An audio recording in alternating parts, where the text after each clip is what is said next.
18 वार्डों में 65,000 की आबादी वाले शहर में कुशलपुरा बांध के इंटेकवेल पर 2 motor 20 horse power vertical turbine pump के माध्यम से 5 MLD पेयजल प्रतिदिन मोचाखेड़ी स्थित फिल्टर प्लांट पर लिफ्ट किया जाता है। वहीं जलालपुर पेयजल संग्रहित कर इंटेकवेल पर 4 मोटर 60 हॉर्स पावर के माध्यम से प्रतिदिन ब्यावरा नगर में पेयजल सप्लाई किया जाता है। फिर भी ब्यावरा नगर में पानी की समस्या को लेकर चक्का जाम, धरना प्रदर्शन व आंदोलन हो रहे। ये बात गुना नाका स्थित एक निजी होटल में आयोजित प्रेस वार्ता के दौरान मध्य प्रदेश शासन के राज्य मंत्री स्वतंत्र प्रभार नारायण सिंह पवार ने पत्रकारों को संबोधित करते हुए कही।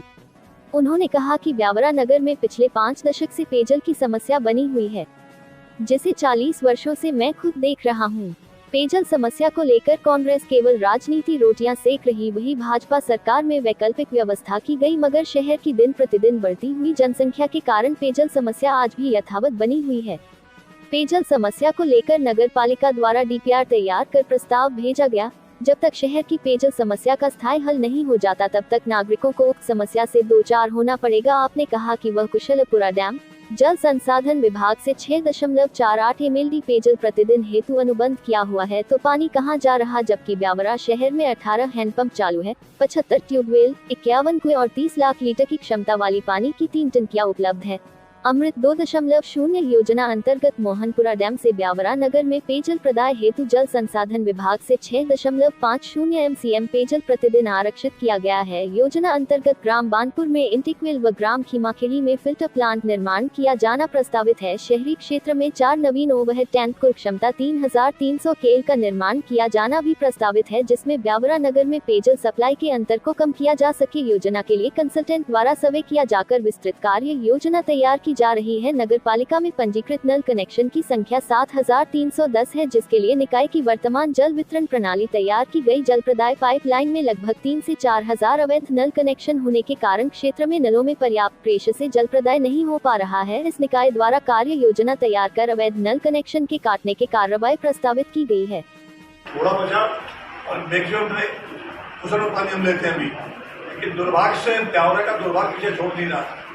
उस समय जब योजना बनी कुशलपुरा की, कंसल्टेंसी ने जो सर्वे किया है उस सर्वे के कर्मचारी ने कराया, वो यहाँ पानी का लेवल हमारा होना चाहिए अप्रैल मई जून में, उससे भी 4 फीट ऊपर इंटेकवेल बना दिया।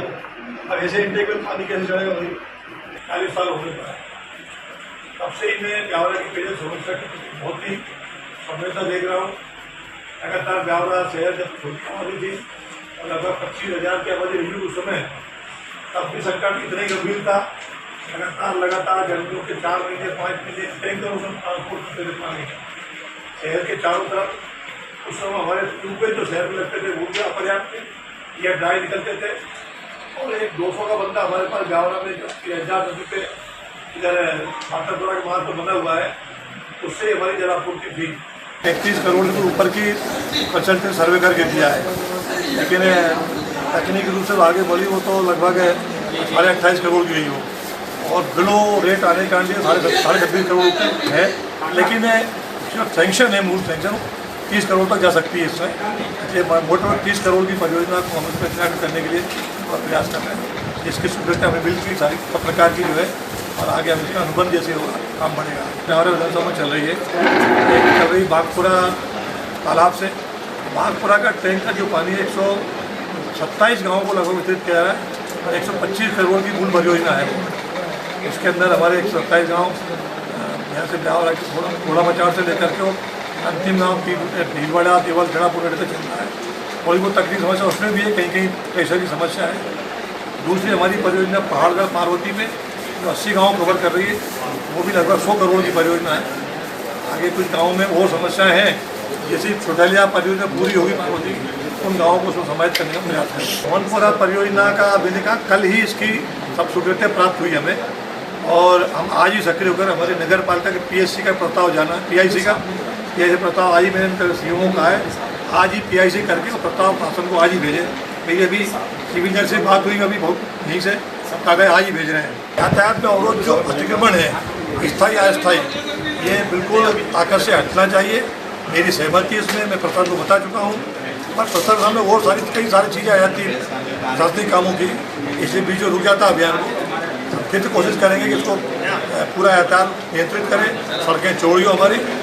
मेरे दिमाग में एक और प्लान है कि हमारी जो सड़कें हैं उसमें हमने पेवर लगाए फुटपाथ के ऊपर, पेवर के बाद नाली हमारी है और जहाँ दुकानदारी शटर लगी है वो उसका आखिरी सीमा है। उसके बाद जहाँ हमारे नगर में फुटपाथ शुरू होता है हम एक पाइप गाड़ दें, एक 2 इंच का पाइप गाड़ते हैं ताकि लोग उस सीमा से बाहर ना आए।